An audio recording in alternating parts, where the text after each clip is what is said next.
My name is Ieva Pigozne, and I come from the capital, Latvia.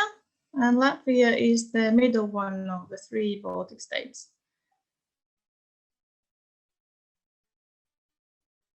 And this is the shortest version of my biography that I could make. And I studied in 3 countries, that is Latvia. And my doctoral degree was completed in 2016 from the Latvian Academy of Culture.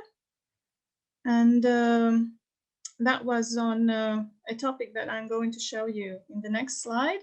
But I would also like to say that things that have been connected with the history of clothing and dress in my biography are that I worked at the National History Museum of Latvia, the Department of Archaeology, and I've also lectured at the Academy of Culture. And since 2015, so for the last 6 years, I've been working at the Institute of Latvian History. And there I also conducted my postdoc research project. In the last 3 years, that was devoted to the development of folk dress in Latgale in the 19th century. And Latgale is the eastern part of Latvia that historically has been the poorest part of Latvia.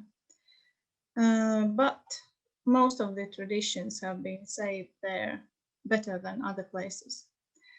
And since December, I also have a second job. So again, I'm working at the National History Museum of Latvia, and now I'm working at the Department of Ethnography. Right now, I'm waiting for my monograph to arrive from the printing house. And this is the book I was going to tell you about. That's based on my doctoral thesis, and it is devoted to colors and their meaning in the 3rd and 13th century Baltic dress. What I did there is that I examined the archaeological evidence under the microscope. No other fancy methods were available to me, so this is what I used. But as we have quite a lot of archaeological evidence, and some of them are really well preserved, so it worked quite well. And then I used the ethnographic material to understand what the coloring, dyeing methods have been, and the folkloric material and the mythology to detect the possible meanings of these colors. And as soon as this is ready, I will be able to share with anybody interested. And as I mentioned, the archaeological textiles in Latvia are sometimes very well preserved. So here we have one such example. And this is a very interesting example because it's mended. So if you see the lower part, there are a couple of such interesting examples which show that the wearer and the maker of the shawl was not the same person. And it is a fragment of the 12th century woolen shawl. And we have this tradition starting from Finland in the north and Lithuania in the south, with that the textiles were decorated with bronze. For example, here, bronze spirals and bronze rings. And this has helped the textiles to be preserved in a better condition. So this is another example that I have been using in my study. And these good examples really help to make quite a trustworthy reconstructions of the dress that it might have looked like. But as my dissertation took a very long time, I was also sneak peeking in later periods of Latvian dress history, and I found it to be even more interesting.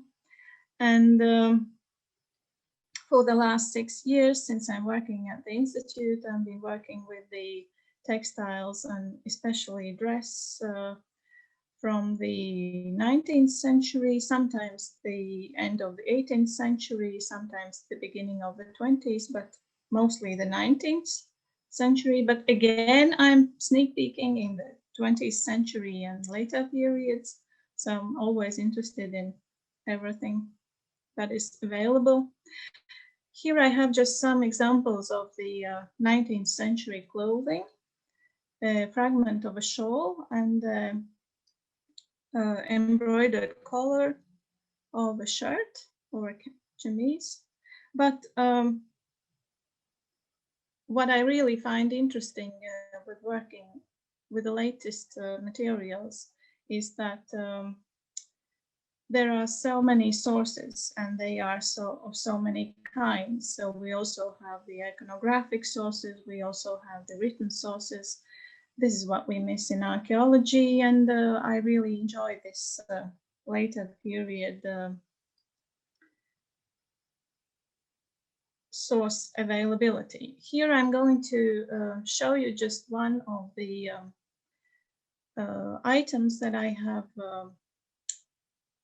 been working on for the last couple of months, and I presented it also in a conference. It's a very strange, one might say, part of a jacket, and it has been in the Latvian National History Museum for almost 100 years, and nobody really understood what it was. In the beginning, they thought it was something just imported from foreign, faraway countries. Then they discovered that it looked quite a lot similar to the archaeological textiles and decided that it was maybe 300 or 400 or 500 years old. But a closer examination showed that we can actually detect its dating quite well, because as I'm showing here, we have the decoration of a sleeve, and there are tablet woven bands attached to the ends of the sleeves, and they are very much similar to the tablet woven bands that are attached to the shawls that were worn in Latvia in the 18th and 19th century. So they were mainly in use from the last quarter of the 18th century and first quarter or maybe first half of the 19th century. And then comparing it to crowns that unmarried girls were wearing on their heads. It seems that the same colors of glass beads have been used and the same methods of attaching them to the fabric have been used. And I also saw that this red woolen band that was attached to the neckline is very much similar to the other crowns that has been used on top of them. And this all made me to think that it looks like this garment is coming from the first half of the 19th century, and all the mysteries around it probably have been solved. And such interesting cases make this work really interesting. What is also exciting is that due to or thanks to the digitization of many archives of libraries and museums, not only in our region but also in whole Europe, let us find some really unique written and iconographic sources from our dress history that we have probably never known of before, but they are now available and they help us to complete the whole picture.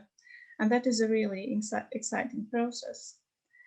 And what I've also been doing is conducting research on what we have. And then when we have, for example, written sources that tell some very precise descriptions of how a set of dress has been looking like, I have been making reconstructions based on written sources and similar material sources. Of course, this is not like what you find in material sources, but it still helps to understand how people could have dressed. And what I also enjoy is to going to expeditions, to ethnographic expeditions, and talking to elderly generation and to collecting stories about dress and textiles in their life, and in especially in the Soviet times, in the times where people were having it really difficult to find clothing and to find fabrics to buy, and how they coped with these situations, how they learned to make clothing themselves, and so on and so on. And it's a really interesting work. So my main interests are of, as you can see, many areas. First of all, will probably be cultural and social aspects of clothing, and symbolism and mythological perceptions connected to dress. For the later centuries, I'm mostly interested in the development of dress of the poor, not the aristocracy, but the common people.